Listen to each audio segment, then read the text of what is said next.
a practical guide for all of you guys para matrack natin kung saan pumapasok yung mga leads, accurate tracking. So why tracking matters? Bakit importante i-track natin yung mga leads na pumapasok? So if you all know guys, 'di ba? Ang tinuturo natin creating funnels, creating like email marketing, nurturing emails. So technically, it's more of creating results, no? Creating results, building results for your clients, no? Example, sales or could be not just sales, like leads, booking. Yung mga bagay na yan, it's a result of the strategy that you made using Go High Level and using your skills, no? And also your marketing strategy na gagawin sa kanila. Now, sa level 2, since you are creating results, let's say for example, gagawa ka ng strategy. For the level 2 stage, kailangan mong i-optimize yung strategy na ginagawa mo. So, for example, common scenario, nagra-run ka ng ads for a client. Tapos, meron kayong landing page. Meron kayong, let's say, for example, free webinar.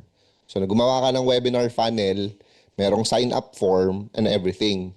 Now, ang campaign na ginawa ninyo for in marketing, the free webinar, meron kayong TikTok, meron kayong Facebook ads, meron kayong YouTube, meron kayong mga YouTube contents, meron din kayong Facebook ads, TikTok ads, YouTube. For example, meron din kayong SEO na ginagawa for the free webinar. So it means maraming source yung leads na pumapasok. Now, since gumagastos kayo sa TikTok, gumagastos kayo sa Facebook, gumagastos din kayo ng time and effort, energy sa YouTube contents, tapos gumagastos din kayo sa SEO, gusto malaman ni client, Uy, Gab, saan ba yung pinaka-efficient na, ano ba yung pinaka-working na source natin? Doon tayo mag-double down for now para mas tumaas pa yung result. 'Di ba? So from building result into optimizing result, getting the best result na. So like parang level 2 stage na siya, dun optimization stage na siya. Hindi lang siya generating results but optimizing results. So with that, para makuha mo yung data kung saan pumapasok yung mga registrant ng free webinar, gusto mong matrack kung galing ba siya sa YouTube, galing ba siya sa Facebook, TikTok, or sa SEO.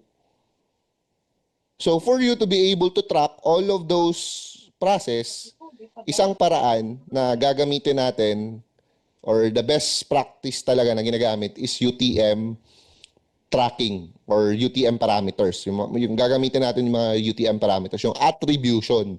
Okay? So that's the whole idea of UTM parameters. And ayan, as you can see, Facebook ads, organic posts, email campaigns, ayan, referrals. So pwede ka gumawa ng mga UTM. Now, very, very nice question from Sir Alan. What is UTM? So UTM parameter, di ba? Smooth nung transition, no?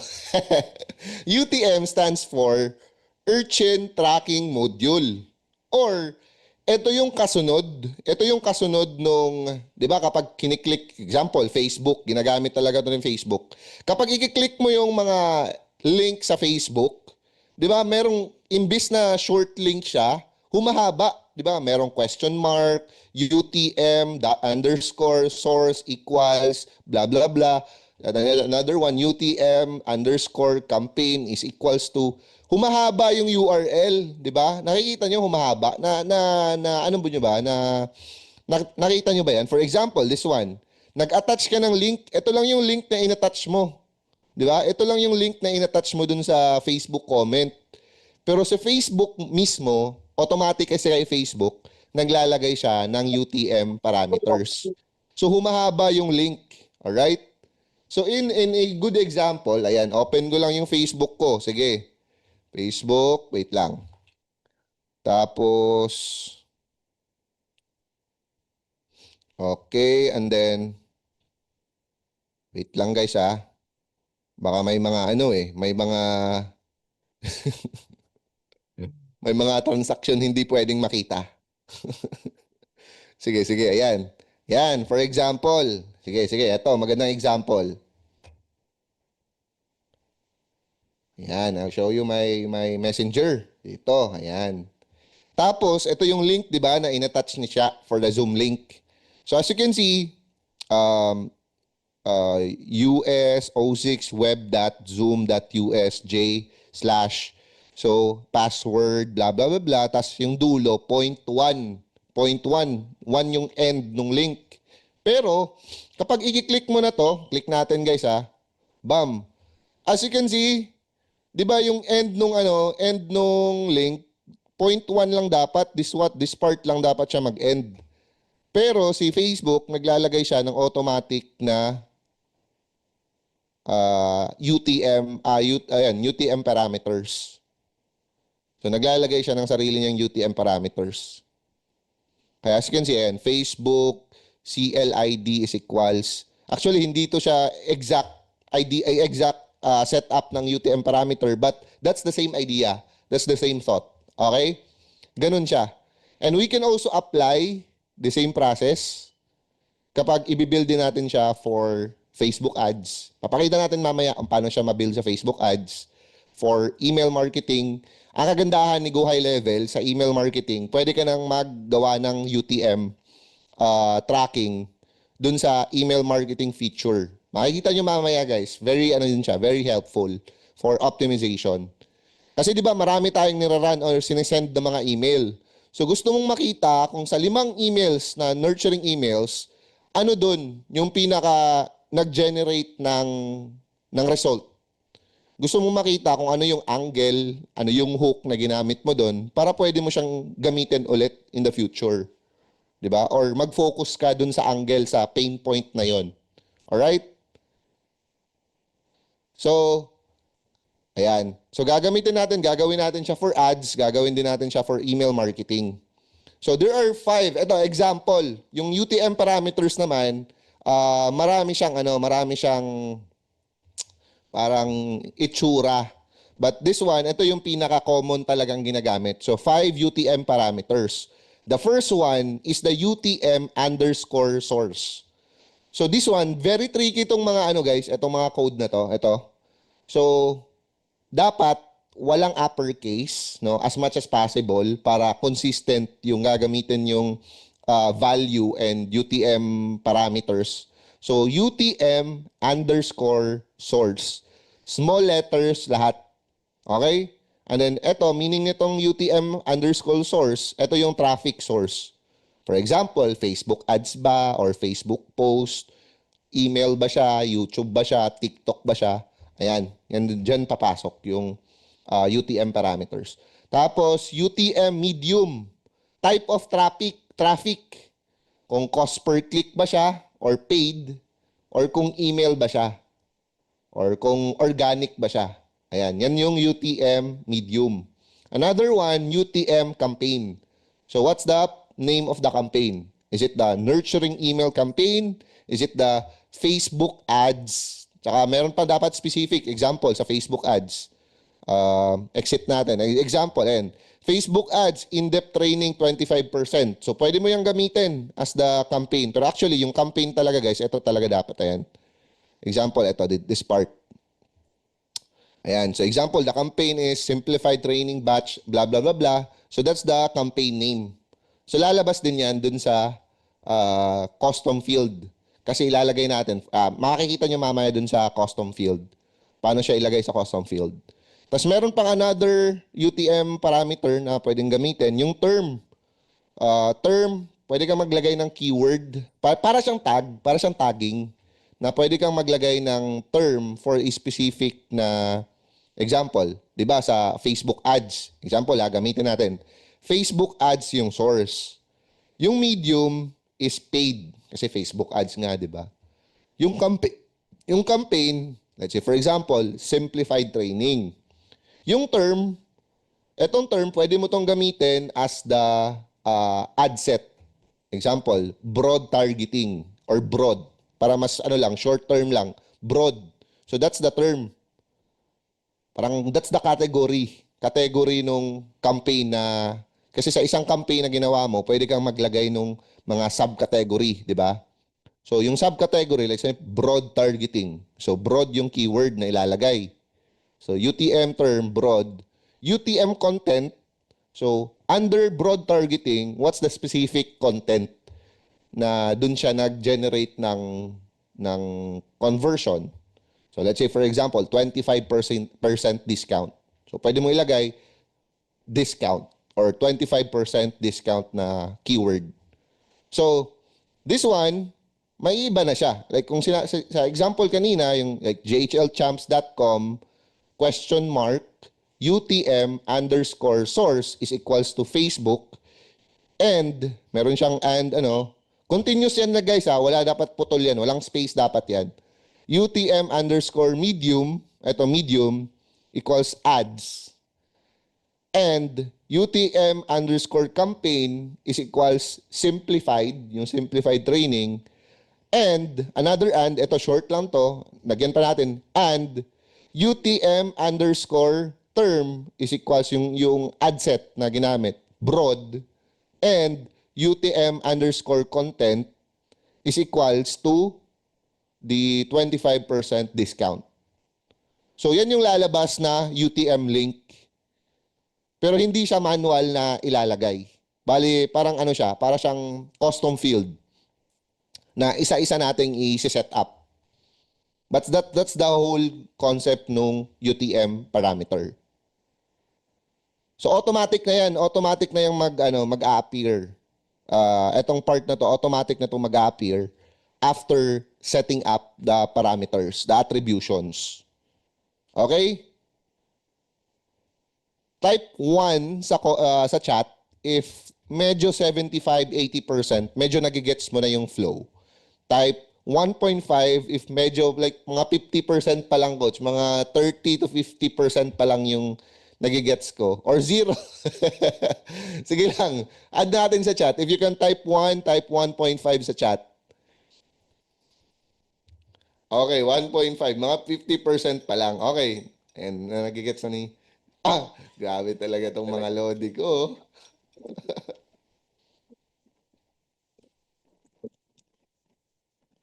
Zero daw. Okay. So, eto, next part para mag-additional information pa. Okay? Creating UTM tracking links. So, how to build them? Use the UTM Builder tool. Pwede sa Google Campaign, pwede sa Facebook Ads. Pero, and best practice, always use lowercase, replace spaces with underscore, stay consistent across your team. Okay, wait lang. Ayan, email marketing, unahin na natin. Ito, mabilis lang na guys mabilis lang to siyang magets actually. Mahirap lang siyang intindihin sa una. So example, email link, this one. Ito, email, newsletter, tas May na training. Pwede ka pang mag-add ng additional if necessary. Use cases, for example, newsletter tracking, webinar invitations, promotional campaigns. So for newsletter tracking, you want to know which edition converts best. So ano yung mga newsletter na nagko-convert ng mataas? So gusto mong mag-double down or gusto mong i-replicate or gusto mong gamitin yung pain point na yon. Webinar invitation, you want to track the registration by send date. So for example, gusto kang mag-track ng lalagay mong additional na UTM yung term. So maglalagay ka doon ng keyword na depende kung ano yung kailan na yung registration date, kailan yung registration date ng mga nag-sign up. Promotional campaigns, identify your highest ROI offers. So mga marketing campaigns, gusto mong ma-identify kung ano ba yung mga email na yon na nagge-generate ng mataas na ROI or revenue, di ba? Okay. Now, for email marketing, ayan, punta tayo dito kay Go High Level. Tapos let's go to marketing. Okay? Marketing tab. And then click email. Alright? And then clicking email, click templates. Campaigns. Ito, campaigns. Tapos, clicking campaigns, click the gear icon. Itong settings. Yan. Pag click mo ng settings, go to tracking. And then dito sa tracking, dito mo makikita yung UTM. So, yan, turn on natin UTM tracking. So, when enabled, these settings automatically adds UTM parameters to every link in a campaign. So, automatic mag-a-add siya ng UTM parameters to the link in the campaign. Link in the campaign meaning yung mga buttons, yung mga registration button, kapag i-click mo yon, yung original link, meron na siyang additional na mga UTM parameters. So, simulan natin dito. So, ito, by default, hindi mo ma-edit yung UTM source. Kasi email talaga yan, di ba? Email marketing nga ni. So, emails, siya papasok. Yung source. The medium. So, ito, pwede mo nang siyang palitan. Pwede siyang email marketing, pwede siyang, actually, yung newsletter, sa campaign na yung newsletter. Okay. Tapos dito, ayan, pwede kang mag-turn on. Turn on mo din tong campaign UTM. So, meron siyang option dito. Pwedeng campaign name. So, what is campaign name? Ito, very basic guys ha. Campaign name is the... Ay, wait. Duplicate.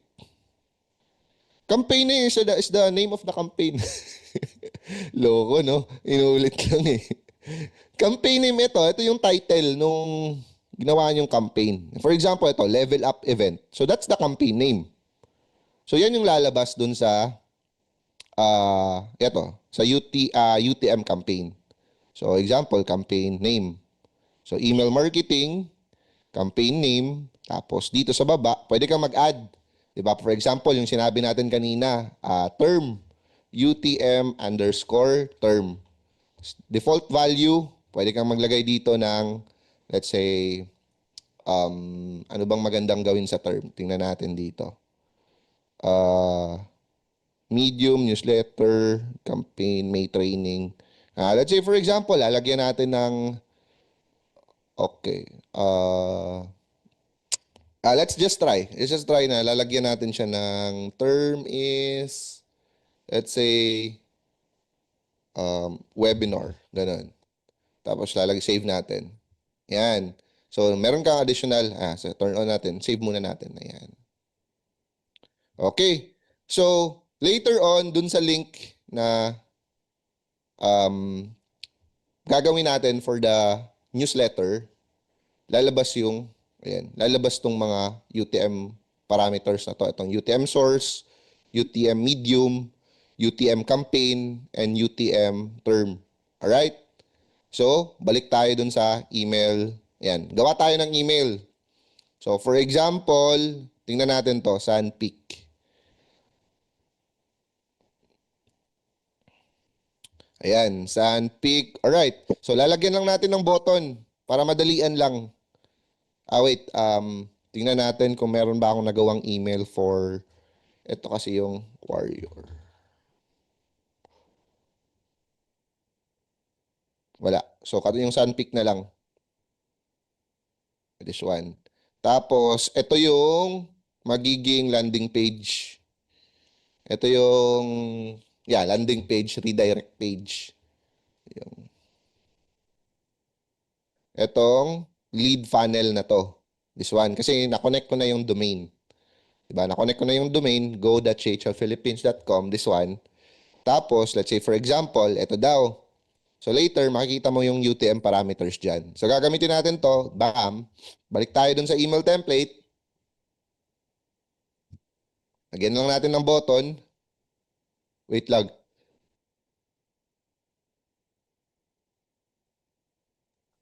Sorry. Umatching lang. So example, ayan, duplicate ko lang, tapos lagay ko dito sa gitna. Yan, para na-OOC ako guys eh. Sorry guys ah. Yan. Tapos dito naman, tanggalin natin to.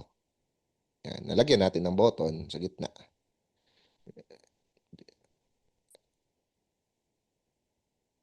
Okay. Tapos ito naman, register. Register here.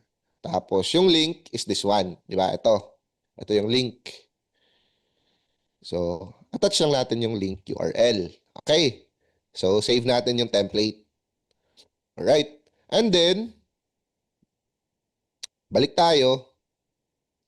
balik. Tapos, ito yun, di ba? Confirmation email, this one. So, ang gagawin natin, magra-run tayo ng campaign. Pero, prepare ko lang yung disposable email.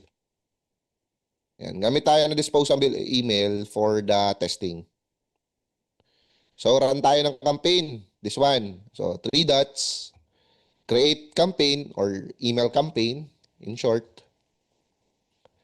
Tapos, send or schedule. And then, sender name. Lagyan natin Sunpeak. Tapos, ayan, meron na siyang sender domain. Ito, connect lang natin dun sa dedicated domain. sp@mail.jvrilampago.com. Okay. And then, subject line. Ano ba tong subject line nito? Nakalimutan. Free solar savings. Kasi for example, solar. So, hindi connected yung offer, guys. Example lang to. Okay? Huwag nyo masyadong i-literal yung process. Example lang to. So, solar kasi to, tapos yung landing page, yung fitness. So, parang the thought is, fitness din yung offer. Huwag nyo isipin yung offer. Yung process yung tignan nyo. Ayan. Free solar savings. Ayan. Tapos, choose contacts. Sige, ilalagay ko na lang yung sarili ko din. So, dyan.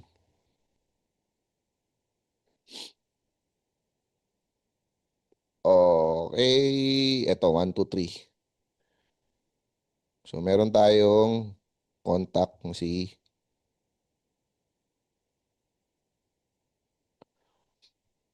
Okay, yan, 1, 2, 3 at Gmail. Ayan, okay na yan.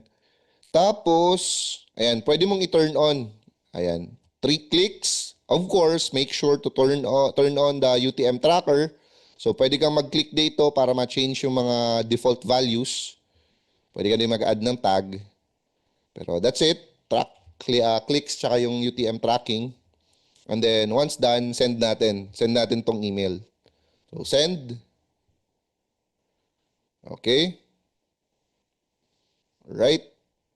So, na-send na yung email. Tingnan natin. Ayan, processing pa siya. Reload lang natin.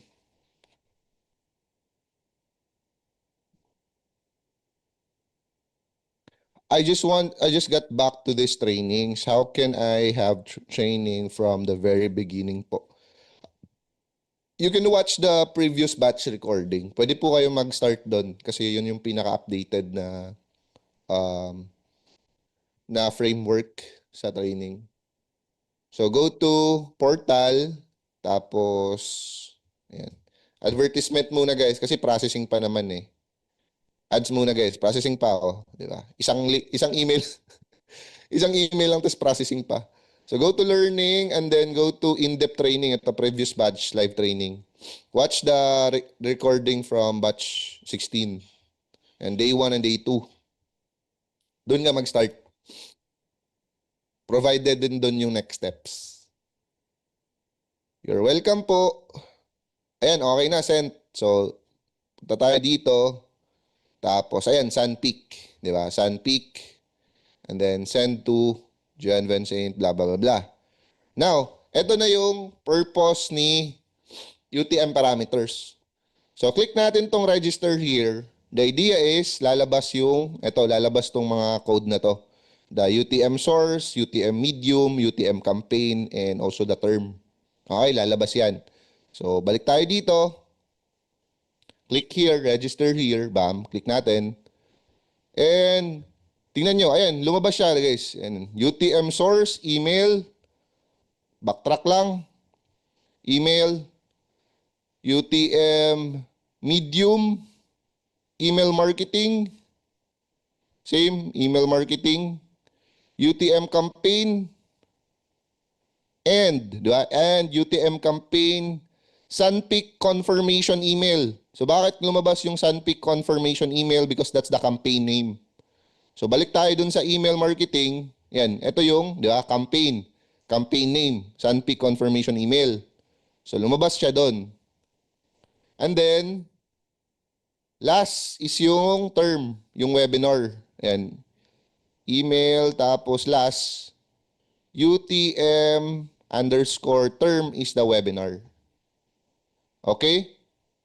So, that will be the use of UTM. So, matatrack mo na.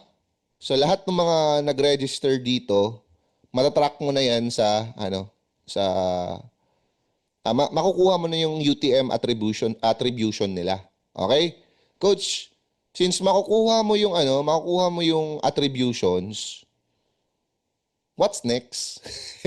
What's next? Now, if you want to run a smart automation, if you want to run a separate campaign or automation for these people na nag-register, di ba? Example, gusto mong since ang idea kasi dito guys, hindi lang naman isang email yung isi-send, di ba? Hindi lang naman isang email yung isi-send.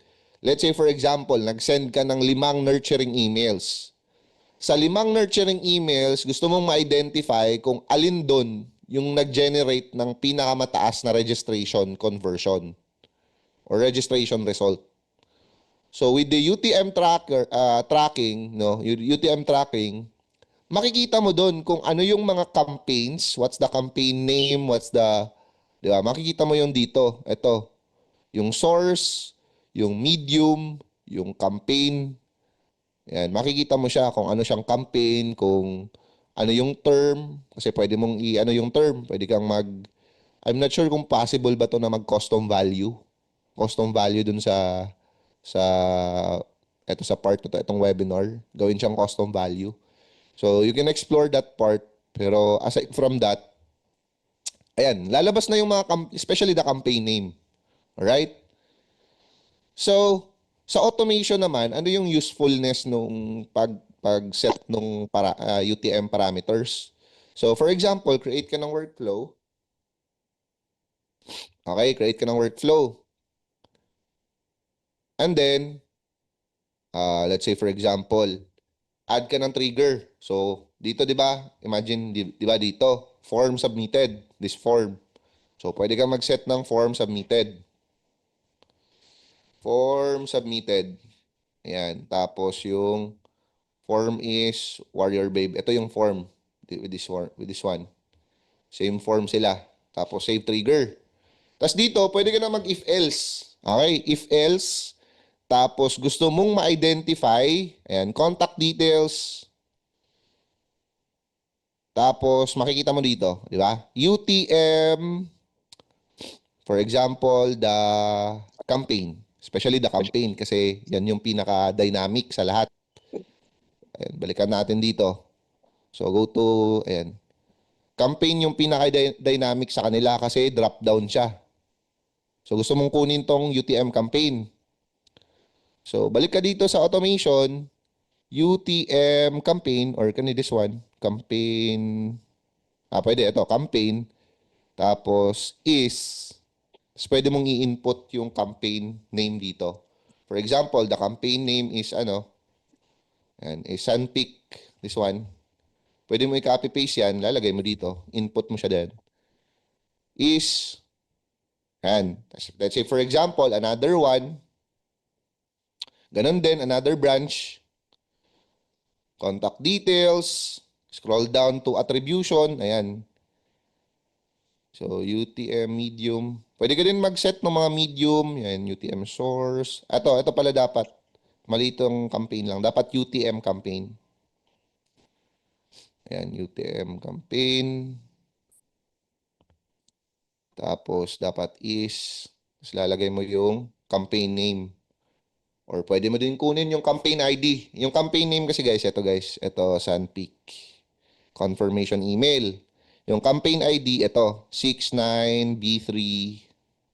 Yan siya. So regardless kung saan sa dalawa, mag-work pa din yan. Yan, for example, this one. Copy. Tapos, lagay natin dito. Example, another branch. Gumawa ka ng another campaign. So, UTM campaign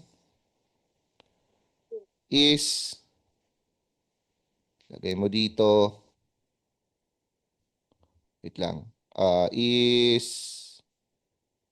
example, ito, level up event. Example, ito yung pangalawang campaign. So, lalagay mo din dyan, level up event. So, meron ka ng dalawang branch. So, let's say for example, gusto mo mag-add ng tag, di ba? Well, yung tag naman, pwede naman siyang gawin dun sa email settings. Pero aside from like pipeline, gusto mo siyang ilagay sa pipeline. So, ayan, very, very relevant na example. Lalagay mo sa pipeline yung mga nag-convert using the first uh, email campaign. Lalagay mo sa pipeline yung mga nag-convert using the second email campaign. And then so on and so forth. Like the third email campaign, fourth email campaign, fifth email campaign. And then from the pipeline, makikita mo kung ano yung mga conversion rate or mga conversion result na andun. Okay?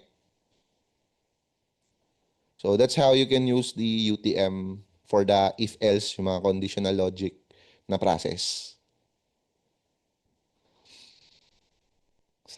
Sabog na ba yung, yung utak, guys? Nagets ba yung process ng UTM? This one, ayan. Ito lang naman siya. Gets nyo ba, guys? Can you type 1 in the chat? If, let's say, for example, 70-80%, medyo nagigets mo naman yung process. Diba? Meron kasi nag-request nito, guys. Meron nag-request ng isang trainee. Sabi niya, Coach, paulit-ulit kong nakikita yung UTM parameters. Paano ba yun? Ano ba yung UTM parameters? So this is the exact process na binibuild yung UTM parameters. This one, use case, email marketing. Alright? Ito yung sa email marketing. Now, sa sunod nating process, sa Facebook ads naman. Alright? Sa Facebook ads naman natin, i-build yung UTM parameters. Okay. So for Facebook ads, dyan din ako naguluhan dati sa unang client ko. Ayan, ito, clarification na natin to. Tsaka guys, yung mga load din natin dyan, baka pwede kayong mag-add ng information ha. Hindi natin, gusto natin na hindi lang limited yung information na nakukuha ng champs. If you also have use cases or scenario before, paano nyo ginamit yung UTM parameters, later on, just give me mga 15 minutes, I would like to hear from your scenario paano mo ginamit yung UTM parameter. And if you would like to share screen, very open din tayo to share screen. Okay? Goods tayo. For sure, guys, marami na yan. Maglalabasan yan mamaya yung mga loading natin. Okay? So, now for Facebook ads. So, meron na akong prepare dito para hindi na tayo ma-delay. So, ito yung Facebook ads, di ba? And then, hindi na tayo mag-talk about Facebook ads. Basta, basic idea, Facebook ad campaign. Ito naman, ad set. Ito yung mga ad set. So, for example, itong ad set na to.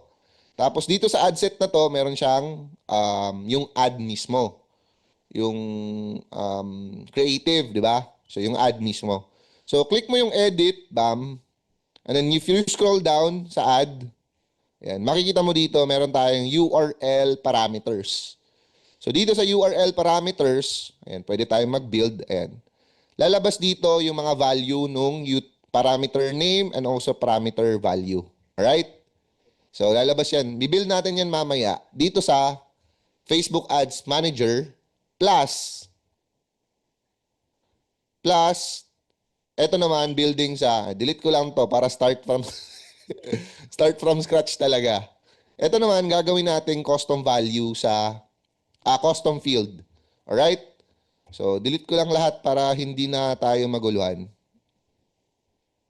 Folders. And, okay. So, first step na gagawin natin para mag-set up ng UTM. Unlike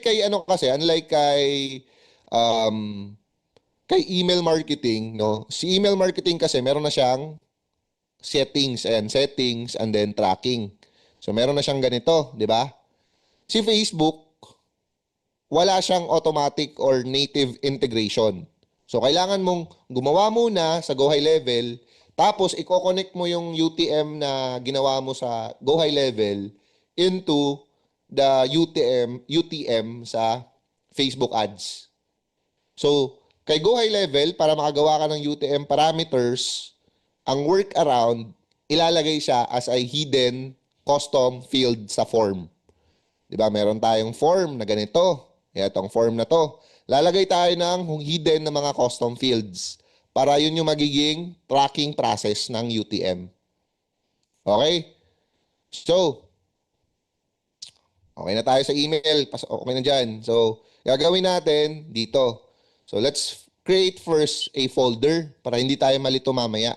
So, add tayo ng folder, tapos add field, tapos lalagay lang natin, add folder, lagay natin pangalan, UTM parameters. Ayan, parameters. Tapos contact yung object. Ayan, contact, bam. So, meron na tayong folder nung custom field. So, add tayo ng field, bam. Tapos, single line lang. Okay na yung single line. Hidden, ano lang naman to eh. Single line. Tapos, lalagay natin dito. Remember guys, yung pinaka-common na terms na gagamitin natin for UTM. So, gagamitin natin yung source, medium, campaign. Etong term and content, pwede mong ilagay, parang optional na siya, para super specific talaga, para very specific siya. But regardless, etong tatlo, this is the standard setup. So, unahin natin yung source. So, balik tayo dito, lagay tayo UTM source. Tapos object, and then UTM parameter, and then save. So, lagay lang. Again, ganyan lang siya guys. Very basic lang to. Tapos next naman, single line, yung pangalawa, UTM medium. So, copy-paste lang natin siya. Next, UTM medium. And medium. And then same group. Lagay natin para sa mga tropa nating OC dyan. Ayan. Another one, add field. Yung pangatlo, campaign. So, UTM campaign. Single line ulit. Ayan, campaign. Ayan. And then, save. So, meron na tayong tatlong UTM parameters. So, I think that is enough for the example. For the example na gagawin natin ngayon. So, now, what we're trying to do, we will add this custom field dun sa form. Kasi dun mo siya makukuha sa form yung mga values na yon. So, punta tayo sa sites. And then, let's go to forms. Tapos, etong form na to, yan, etong lead form na to, ito yung ginamit, ito yung, this is the same lead form. Etong pink na, ayan, same lead form sila. So, next thing na gagawin mo, add ka ng object field. Tapos, punta ka sa UTM parameter, first is the source. Pero, make sure to click hidden. Click mo yung hidden. Alright? And pangalawa, medium. Click mo din yung hidden. Pangatlo, campaign. Click mo din yung hidden. Tapos, save. Alright? So, yun lang. Hide mo lang yung tatlong UTM parameters. Tapos, babalik ka dun sa funnel. Okay, for example, sa funnel. So, ito yung lead funnel. So, edit lang natin and edit. And then, actually, wala kang dapat. Sige lang, pakita natin. Baby steps, di ba? Step by step. So, dito, pop-up form. Yan, guys. If you want to turn on the Ask AI, message nyo lang yung Funnel Genie page. Very, very excited ako dyan. Ask AI, very helpful, guys. Basta, hindi ko na iano. Ayan, makikita nyo dito, ito yung form na ginamit natin. Ayan, in-edit natin na form. Warrior Babe lead form. Diba, hindi lumabas yung mga naka-hidden na UTM parameters. So, publish lang natin yan. Pagka-publish, click natin itong link. Tapos, click natin yung pop-up. Ayan, hindi lumabas yung mga UTM custom field. Bakit siya hindi lumabas? Kasi naka-hidden. Ayan, naka-hidden siya. Okay, ayan, naka-hidden yung source, medium, and campaign. Right? So now, the next part, dito naman tayo sa Google Ads. So let's say, for example, nagsiset up ka ng ad creative. So pwedeng isa-isahin mo, pag-edit lang, o isa-isahin mo silang pag-edit. O no, pwede mo siyang isa-isahin. Or, pwede mong i-click lahat. Select all, tapos edit. Pwede siyang ganun, okay? But for this one, para safe, isign lang natin. Ayan, itong creative na to. Gusto natin siyang lagyan ng UTM parameters. So, click natin yung edit button, bam. And then scroll down. Dito, makita mo yung URL parameters, di ba? So, build muna tayo. Build muna natin yung URL parameter. Similar, if you can see here, similar lang yung setup sa ginawa natin kanina sa email. Remember sa email kanina, di ba? Nag-build din tayo ng UTM parameters. Ito. Ganun lang din sa Facebook ads. Yan. Okay? So, yung first, campaign source. So, for the campaign source, gagamit tayo ng custom value that is this one. Site underscore source name. Site source name. Ito, this one. Ito yung gagamitin natin na source name yung site. And then campaign medium. For the medium, ad set. Ilalagay natin yung ad set. Medium ad set.name. Ito, this one. Pangalan nung ad set. Alright? Ito naman, campaign name. Name of the campaign. So, campaign name. Ayan. Campaign.name. So, ito naman, campaign content. So, pwede mo tong ilagay for the creative or yung ad. Ayan, add.name. Okay, add.name. Tapos pwede ka pang mag-add. So, itong campaign content, kailangan natin itong i-connect sa Go High Level. So, tatlo lang kasi yung nagawa natin kanina. Yung source, medium, tsaka yung campaign name. So, create pa tayo ng isa pang custom field. Okay, gawa pa tayo ng isa pang custom field. Ayan, custom field. Tapos folder, UTM parameters. Add tayo ng isa pa. Ayan, single line, and then UTM, anong pangalan ako? Kalimutan ko. Ayan. Content. UTM content.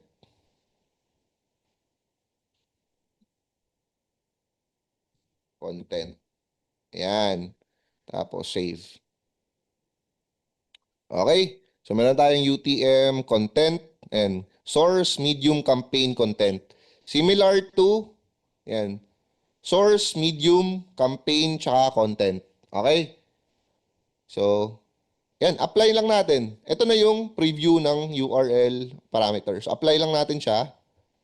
And then once ma-apply, okay, save ko lang to guys ha. Okay, hindi naman siya naka-turn on. Save ko lang yan. Tapos, ito lang yung mahirap kasi for the testing, ayan, edit natin siya, edit. Tapos, etong link, yung learn more link, this one. Ito lang yung mahirap guys kasi hindi na siya napapalitan. Okay, hindi na to napapalitan kasi nagamit na to na ad before. Pero kung bagong ad to, isipin ko muna kung pwede ko bang maggumawa ng bagong ad. Medyo na guys, medyo magiging complicated na yung process. But the idea is, etong learn more button, for those mga Facebook ads natin na tropa pips dyan, I'm sure basic na sa inyo to. But for those na, ito yung learn more button, di ba? So this one, ito yung redirect page. So kapag i-click mo yung learn more dito sa ad set na to, okay? So one of this ad, kapag i-click mo yung learn more button, ito yung magiging redirect page. Pero yung sinet up natin kasi kanina, ito dapat, di ba?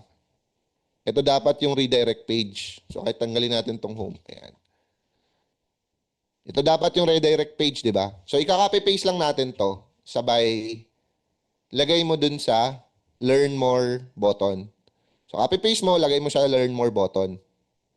So that's the time na kapag i-click nila yung link na to, tapos magsa-sign up sila sa form, okay? Magsa-sign up sila sa form, lalabas, pag pupunta ka dun sa contact na yon, di ba? Check mo yung contact, lalabas yung custom field. And medyo loading. Example, ito si John Vincent. And then scroll down tayo to yan, UTM parameters. Lalabas dito yung source, lalabas dito yung medium, lalabas dito yung campaign, lalabas dito yung content. And then if i-cross-check natin sila kung ano yung na-build natin na UTM parameters dito. So, campaign source, yung source, lalabas is yung source name or yung Facebook ads or Facebook. So, lalabas siya dyan, Facebook. Yung medium is the ad set.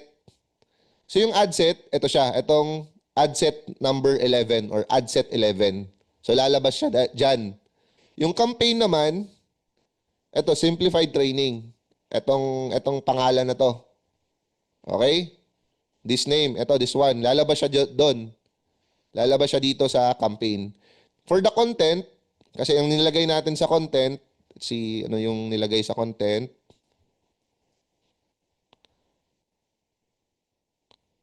For the content, I think we added the ad name. Okay, for the content, lalabas yung ad name. Ito. Lalabas to. Video ad ni Michael. So, magre-reflect din siya dito sa custom field. So, if you are setting up the Facebook ads, ayan, matetest nyo naman tong process na to. Kasi, di ba, yung actual na use case. Ito kasi sa example natin, existing ad na siya. No? So, careful lang kayo for existing ad kasi may possibility na mag-learning phase siya ulit or mag-learning phase siya ulit. But kapag new ad, tas set up na kayo ng UTM parameters, yun yung pinaka-best na process. Bagong ad pa lang ilo-launch, lalagyan nyo na nung build URL parameter, gawa na kayo ng custom fields, nung sources, tapos, di ba, pag build ng UTM parameter, itatrack, ano mo lang naman i-connect mo lang naman yung dynamic code or dynamic value dito. So, that's the process. Same process. And then, after you connected everything and then you want to test, so, pwede mo naman siyang ayan, click mo to and then view. Ito, preview. And then, once mag-preview, click mo okay. Ayan. Wait lang. Tama ba yung ginawa ko? Yeah, more... Ay, wait, mali. So that's it. Yun lang, preview mo siya. Copy lang na ito pala ito. Yan. So, pwede mo siyang gawin dito sa part na to. Click mo yung learn more button or ito-turn on mo to kasi maglalabas siya dun sa device mo mismo, di ba? Lalabas siya sa device mo mismo. Tapos, ito kasi send message na to, yung isa. Yung isang example, yung learn more. This one. This one. Malibos. Okay, and then ad set. Okay. Tapos, weirdo ni Bakit ganun? Nakaselect na tapos hindi pa yung lalabas na ad. Ayan, lumabas na siya. Di ba? Ayan, send notification to iOS. Ayan, pwede mo siya ma-preview sa device mo mismo.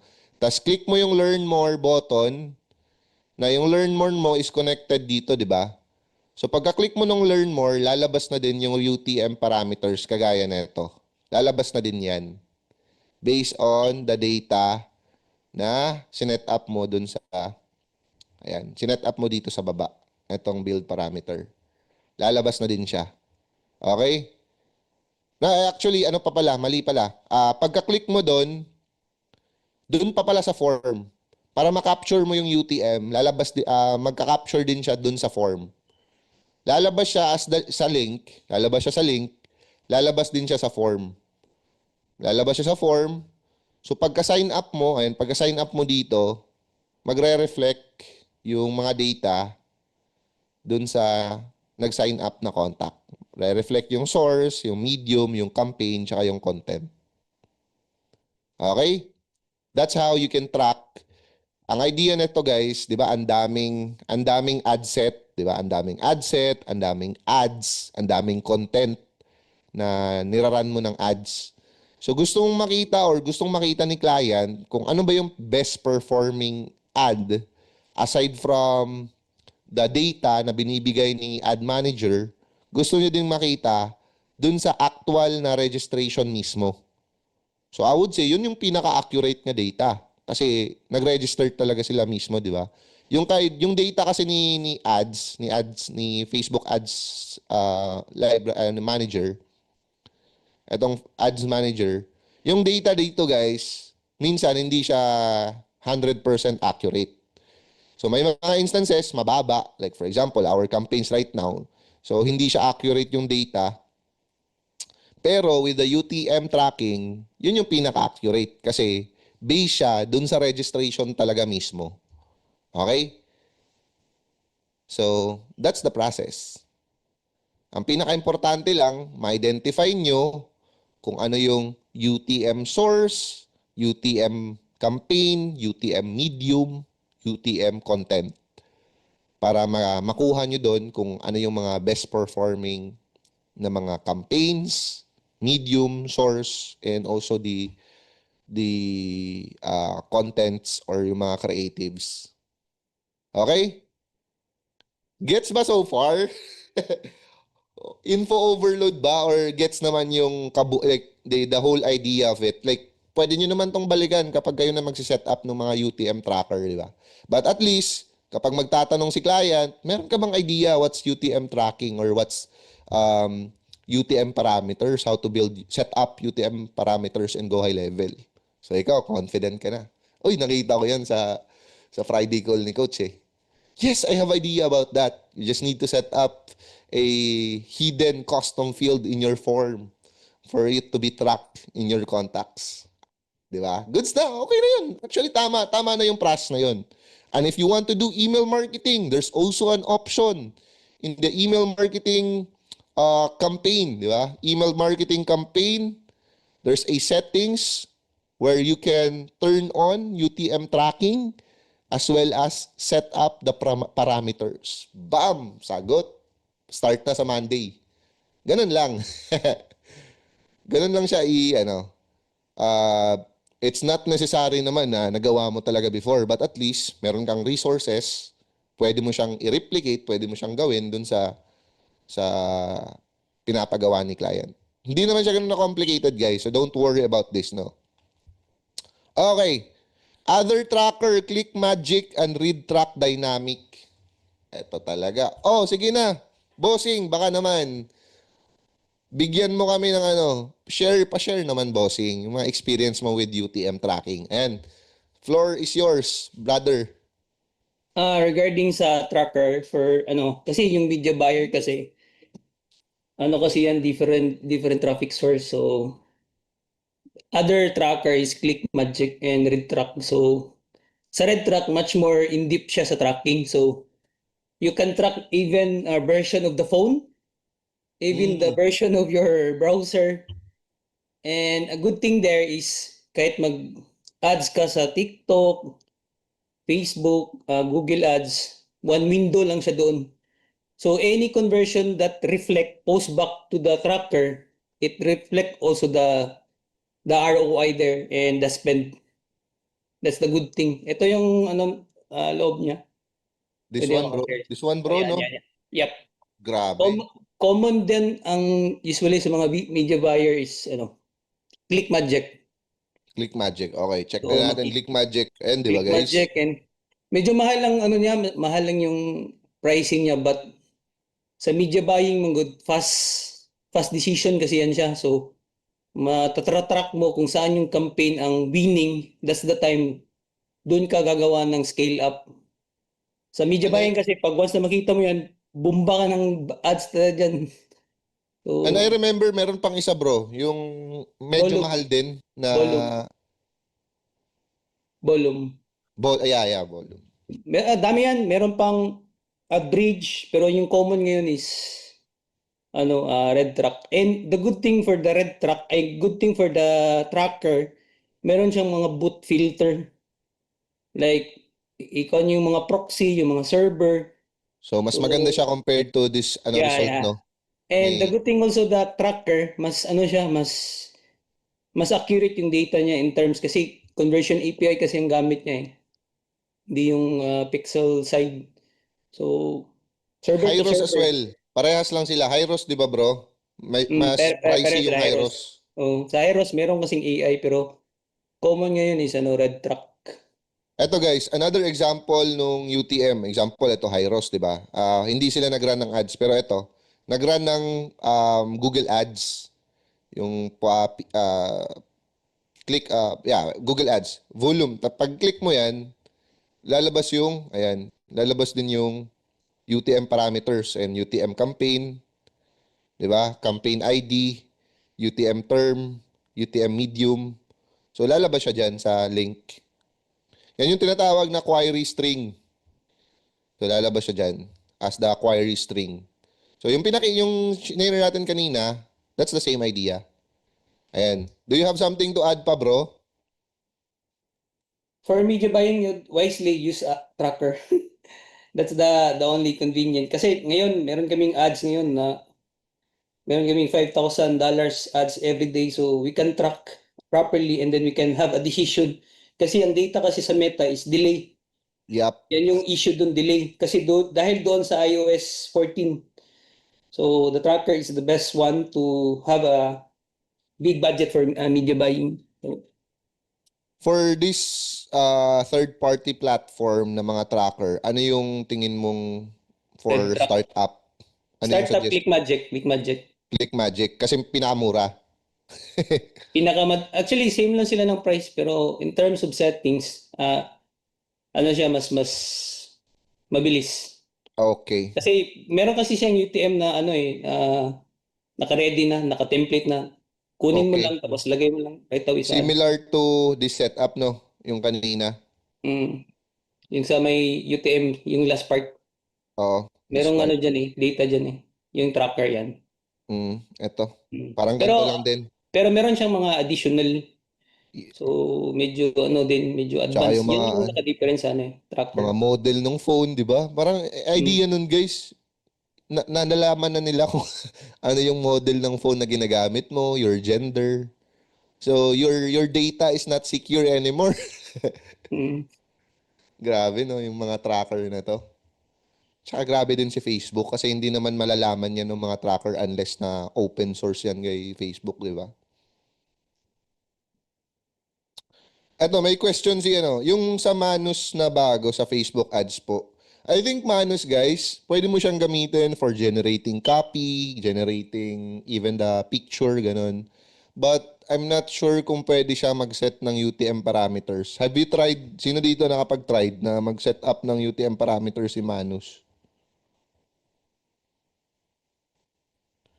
More on siya more on creative task, copywriting. Yan, helpful si Manus dyan. Pero in terms of technical setup, I'm not sure kung possible na pwede na ba siya.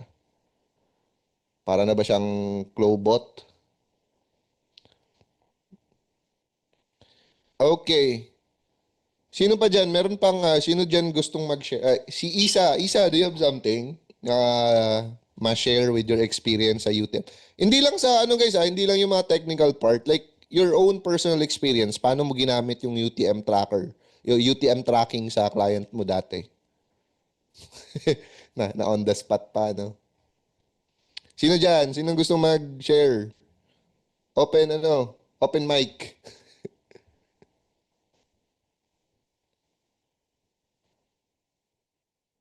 Wala na ba? Oh, okay na. Ayan, meron nag-open mic. Wala talaga. Okay na, sige na, goods na. Tsaka, okay. So last part, Google Ads. So yung Google Ads, kasi wala akong Google Ad account. Hindi rin ako nakapag-run ng Google Ads before. So, um, yan. Another day, maghanap tayo. Ayan si Master Jobert, kung merong available tayo. Nag-request, no? Pwede tayong mag-set up ng another discussion for URL parameters sa Google Ads. Pero yun nga, sabi kasi, meron na kasi nilang ginagamit na third party, guys. So kapag gumagamit ba kayo ng third party, hindi na kayo nagsiset up ng UTM parameter sa Google Ads mismo? Dito na kayo nagsiset up sa mga third party? Yes, coach. Bali, meron kasi ding ano yan rotating feature. Like isang URL lang pero kaya mong rotate and then you can filter also the country and also the devices. So kasi pag once na mag-ads ka kasi, hindi talaga 100% dinideliver yan. So ang tracker is, tinatrap niya yun with specific like mobile lang talaga. I-reroute niya sa the other different ano. That's another another future dun. Kaya medyo mahal siya kasi ang daming data na makikita talaga.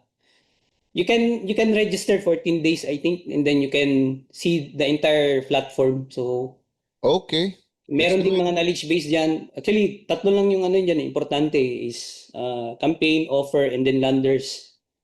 So explore nyo and then try nyo i-con sa YouTube. Ang daming mga resources niyan. So for the media buyer, for wise media buyer, ito talagang ginagamit. Especially yung mga big amount. Yung sa side ko, yun yung ginagamit namin yun. Actually, yung red truck ngayon, magsiset up ako tomorrow for another account. So hopefully, pwede ko i-share if ever matapos na siya. Ayun, dun tayo pumaldo. Thank you, bro. Looking forward kami dyan. And also ako. Looking forward ako dyan kasi nagraran ako ng ads. Nakakainis yung report na binibigay ni Facebook Ads Library, guys. Facebook Ads Manager. Very, ang layo nung result na, even, eto guys, I already added a pixel, already added the conversion API. Pero yung accuracy below 90% pa din, below 90-80% pa din. So, let's see kung ah, ano yung magiging kaibahan kapag gumamit tayo na itong ClickMagic. Itong ClickMagic, RedTrack, and also to Volume, Hyros. Itong Hyros, Lodi yung na ito. Lodi yung CEO. So, yep, that's it. Anything, someone would like to add about this topic, no, for tonight?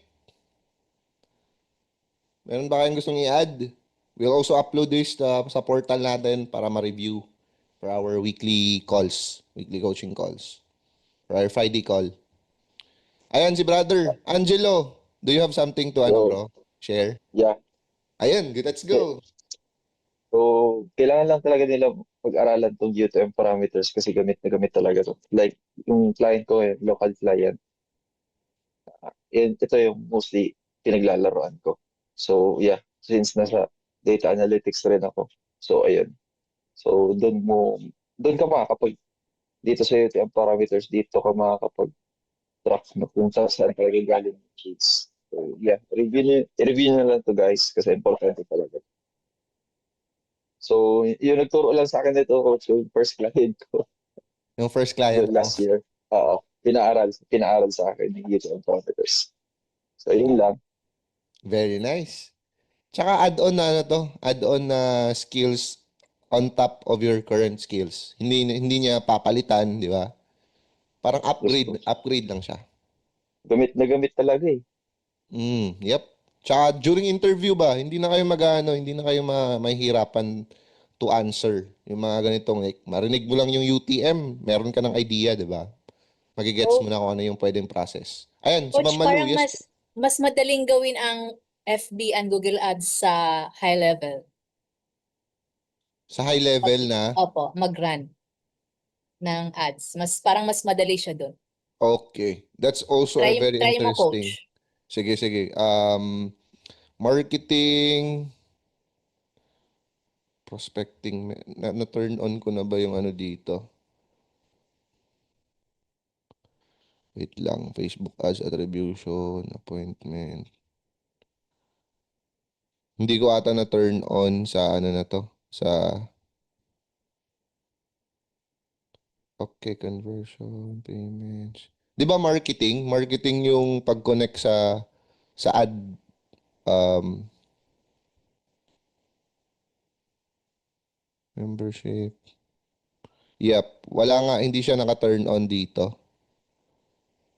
So try natin, check natin sa labs.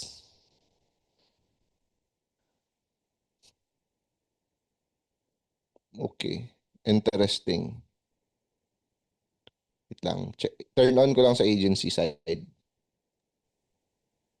And additional pala coach doon sa tracker. Ang Mm, nakagandahan sa tracker is meron siyang optimization. So okay. nagto-throw siya ng data from the tracker and then i-digest niya yung mga boots, mga footprints, and then magto-throw na yung tracker back to the meta or yeah, meron siyang Nice. optimization. Yan yung naka-advantage. Wala kasi Very yan yun sa nice. ano sa loob ng ano yun ng GHL eh. Okay. Maganda yun kasi example, nag-spend ka ng 50,000 per month sa ads. Mm. Tapos wala kang tracker na ginamit. So let's say you're wasting 20% of that ad budget just because wala kang solid data. So even ako, I'm very happy to learn this tracker. Nakikita na ko na siya dati pero wala kasing testimonial from other people na helpful siya. Parang ganun. So ngayon narinig natin kay Master Giobert. So it's very nice. I already signed up para matest natin yung current na niraran natin ng mga ads. Okay, one more. Ano nga yun? Labs. Okay, labs. Ay, shit. Ano pala? Sub-account. So, okay, turn on yung ad manager kasi sabi ni ma'am, meron pa naman tayong time guys eh. Pwede din mag-run. Yes, pwede kayong mag-run ng ads sa Go High Level Ad Manager.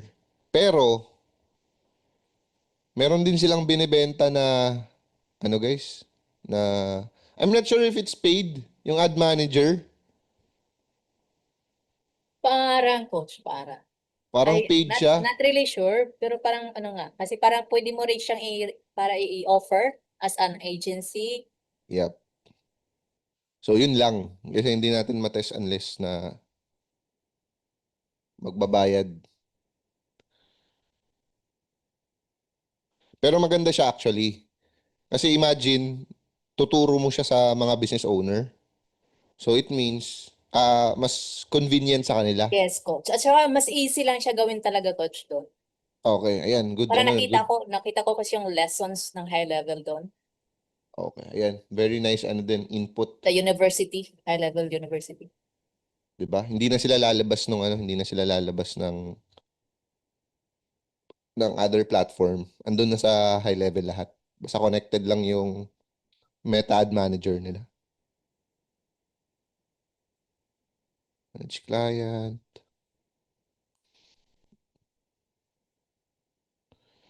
Okay, Ito, Ad Manager.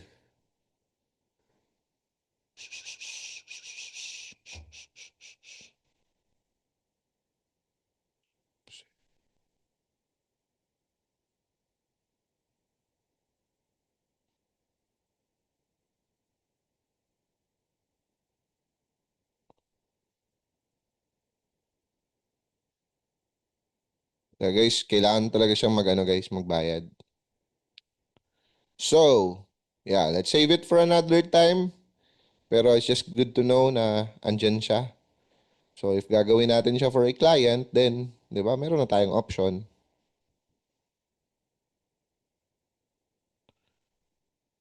Pam, pam, pam. Deploy Ad Manager directly. So, that's it, guys. I think that's a very nice topic about UTM parameter. To start, no, we can add a lot more in-depth topics about this once na marami nang magre-request. So if merong mga topics na gusto niyo mag-request, just send us a message. Just let me know and we will line up it for you. Okay. Ads Masterclass. Naku po, hindi na yan go high level eh. Siguro si Ads Masterclass, no? Actually, meron akong process na ginagamit for ads. Madali lang siya, sobrang basic lang. Pero in terms of result, okay naman, positive pa din. Positive ROAS pa din. Yun lang siguro. Positive ROAS. May mga time nga guys umabot ng 2-digit, 3-digit yung ROAS nung ganong simple setup. Pero ngayon nagbabalance na siya. Bumabalik na siya dun sa usual na ROAS ng ganitong industry. Okay. I think that's it for tonight, everyone. No? Thank you so much for your time and very, very happy to see those mga vampira natin, ng mga champs. Lumilitaw kapag full moon. So, thank you so much, everyone. Ayan, thank you, thank you.